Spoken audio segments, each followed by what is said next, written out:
Palabaan mo doon itas mata. Contestant number 1. Show your asset, please.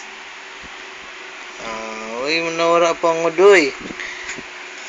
Contestant number 2.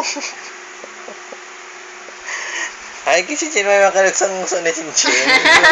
The former CEO of Gudoy Clan. Bokens, palabay ngayon, Bokens. Dali na, laba-laba eh. Junior Associate. Dali, yan. Yan na po. Yan na po ang Sige. Junior Associate. Nagpapakitang gilas na po. Laba-laba Sa eh. Gudoy Clan. Yes, sir. Yes, sige. Itong pinaka-taas. Yan. Yan. Grabe talaga.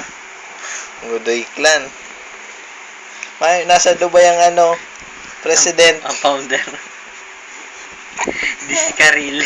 Ang Korean president, tapos ang dating founder nasa Dubai. Yeah.